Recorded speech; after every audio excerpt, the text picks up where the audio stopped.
Hey guys, I'm making this video to try to solve a problem that I had, and I think I've done a good enough job for me, and I wanted to pass the information on to you guys. The biggest issue I had with having our RV at our house is the closest outlet is probably 100 feet away. So I didn't want the house batteries and the main batteries to drain when it sat here for the amount of time it took for us to go on to our next trip.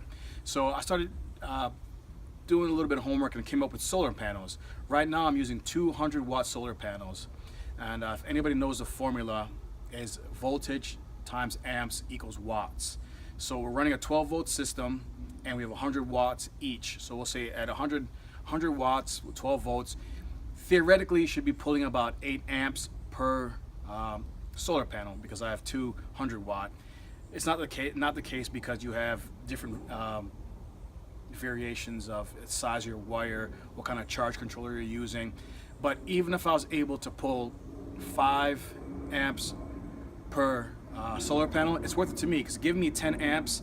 For me to hook up to the house, I'd have to use a 15 amp connector to my 50 amp cord, and that's great if I was close to the house, but I'm not. This way, I had the initial purchase of buying the charge controller, a little extra wire, and the 2 solar panels, but now I have a portable and mobile charging unit or system that I can bring with us on an RV trip. You know, when we go to parks or anywhere we go camping, we look for shore power, full hookups.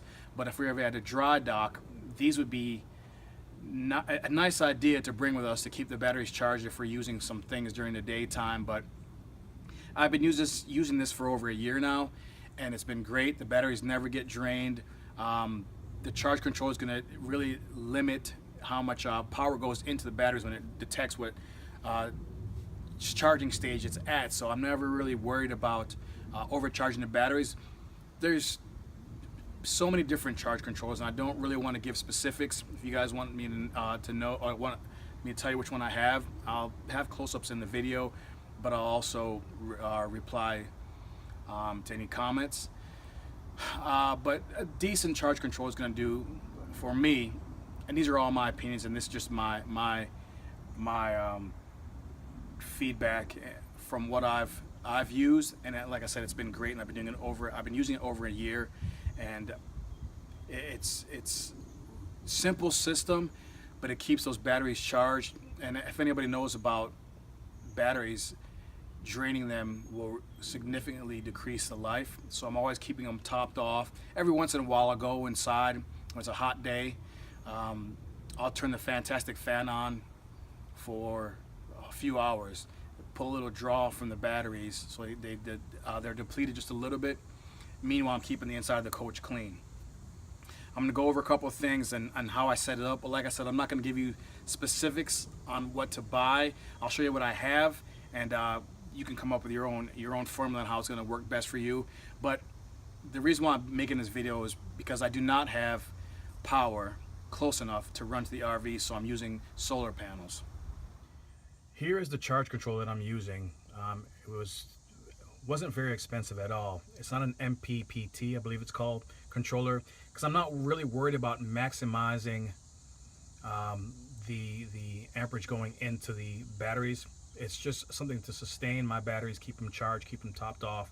But this charge controller has been great. Has many different settings on it. As I said earlier, voltage times amps equals watts. So I have a 100-watt solar panel. Voltage is 12, so it should theoretically get 8 amps per panel. I have 2 panels, so 16 amps the best. Right now, with it cloudy, it's pulling 1.9 amps, and that is not really conducive to what's putting in, because these charge controllers will drop the current when the batteries are being topped off. I have my house batteries here and the main batteries here. The way I have it run into 2 pieces. I had it set up a few months ago just to charge one set at a time, and every couple of days I come out here and switch them. And the biggest issue, and people are going to say, is that if one of the batteries are going bad, it's going to put a constant charge to the rest of them. But I keep an eye on my batteries. I come out, check the water levels, I check the voltage, disconnect them from each other and see what each is reading. And these are all the same year batteries. So I feel as though they're gonna be consistent throughout. All right, so now I've disconnected the wires, so the screen is not showing anything. But how I have it run,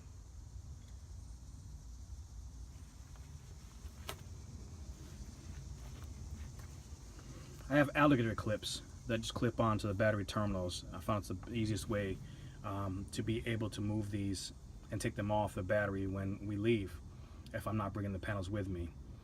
But I have one wire running from the charge controller to this alligator clip here, and then I also took the other side and ran another set here. So I don't know if you could see it well, but this will charge both sets of batteries at the same time. I like to use color-coded wires just so I can, I guess I'm new or anal like that, but I like keeping things separate and trying to be as efficient as possible, and you don't want to cross wires on these batteries. But if I feel like only charging one set, I'll take the alligator clip and just clip it on to that set there, or move it down. That way we're only using charging one set of the batteries, but I usually leave them on both. And my disclaimer is I take no responsibility for anything you guys do. If you guys mess up, this is just my method, and it's been working great for me, so I'm gonna stick with it. All right, so here's the line that I have running, and you're gonna lose a little bit of amperage when you're running this much line, but I believe I have them at 25 feet, so I bought a 50-foot roll on eBay, I believe. I want to say it was 8 gauge. But here are my two solar panels in front of the RV facing south.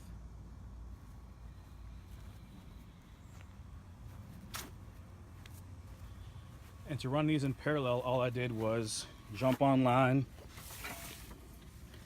and buy wires. Very simple process. Everything's already set up, ready to go. I'll just connect them and go. When I'm leaving the house and we're taking the RV somewhere, I actually leave these connected. I grab the charge controller and I stick it on my batteries, my boat battery, the trolling motor battery, any batteries that I have in the garage, and let those charge until I get back. Because with the charge controller, it just sets it, and when it gets fully charged, it kind of trickle charges it. So you really have nothing to worry about. Even if you hook these two up to one battery, you're good to go. And for mobility purposes, I use here, these are banister or deck rails. Cut them what I thought would be the best angle, and I put, let's see, I'm gonna pull one of these off. I bought these bolts with these black heads on them just for the ease of taking them on and off. And then this wood, I can't remember the name of these nuts, but they go directly into the wood. These are a 1/4 inch with a 20 pitch thread. I find that when I go to Home Depot or Lowe's or any of the big box stores, 1/4 inch with a 20 TPI, I guess, or whatever the pitch is called, seems to be a very popular size, so I use those. But this gives me the ability to take the 4 legs off, grab the 2 solar panels, bring them with me, go to our location. If we're going to bring these with us to dry dock, put it all back together. What I have done before, I just take everything apart, take the legs off, get those moving blankets from Harbor Freight, I think I purchased them from, and just throw them in between and throw these into the closet of the RV. That way, if we're sitting somewhere, in 5 minutes I can have everything up and going. And like I said, if I don't want to bring them, I just grab the charge controller, because they're alligator clips, and I just put them on a battery. I normally put them on my boat batteries to keep them charged while we're gone.